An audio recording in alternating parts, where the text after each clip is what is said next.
KIVI Channel 6, your community-involved station. With Dan.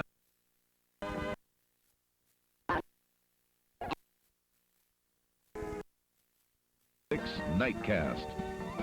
Good evening, everyone. Unofficial tallies in the Philippine presidential election are coming up with different winners. The government's official vote counting group has met for the first time. How it will proceed. ABC's Jim Laurie has this update from Manila. They converged on the Batasan, the Philippine National Assembly, which has the final say on who wins this election.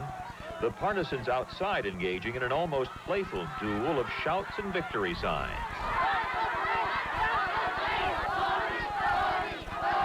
Across town, after a rally where Corazon Aquino spoke, things took a much less playful turn as an unidentified gunman fired on a group of people holding Marcos Concede signs, killing one Aquino supporter and wounding another. There were fears the continuing dispute over election results would lead to more violence. Right now, the country is a tinderbox, and what we are doing here would just be diffuse. Session is resumed. The fuse in the National Assembly, where President Marcos's party enjoys majority and plans to move as fast as possible through the vote count, leading to a some say within the next 3 or 4 days. Under law, the Assembly will count the final tally sheets. The need to complete the count all the more important because of the slowness, charges of fraud, and the counting the votes in an assembly controlled by Marcos was nothing more than political trickery. At an outdoor mass for 2,000 served a warning. They must now act like the representatives of the people they claim to be. There will be no room for a dictator's puppet In that, too, a warning of a further period of uncertainty as the conflicting election returns continue to trickle in. Jim Laurie, ABC News, Manila. Part of the answer to future energy needs may be blowing in the wind. One of the ways the administration wants to save money and thus reduce the deficit is the selling of a very big regional power system. Barry Seraphin has details. Some people thought it was a crazy idea, the Grand Coulee Dam harnessing the Columbia River. But building it meant jobs for more than 8,000 workers during the hard times of the Depression, and it promised better times ahead. Grand Coulee, still the biggest concrete structure in the world, capable of producing more power than any other dam on Earth, enough for 6 cities the size of Seattle.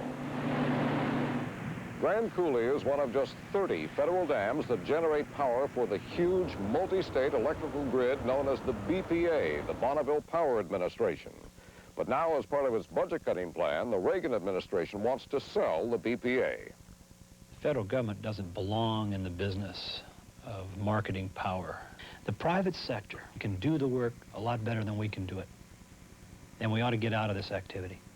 That is not a popular idea in the Pacific Northwest. Despite sharp rate increases in recent years, the BPA's immense hydroelectric system provides relatively inexpensive power to 4.5 million people in Oregon, Washington, Idaho, Montana, and portions of adjoining states. And there is considerable concern that if a private company bought BPA, it would divert power to other regions, impose big new rate increases, and put more stress on states already suffering economic troubles. The administration's asking price for the BPA is $8.85 billion. Lawmakers from the Northwest want their states to have a chance to buy the power system if it goes on the market. The sale of the Bonneville Power Administration would not happen until 1988. And if political leaders from this part of the country have their way, it won't happen at all. Barry Seraphin, ABC News at Grand Coulee Dam.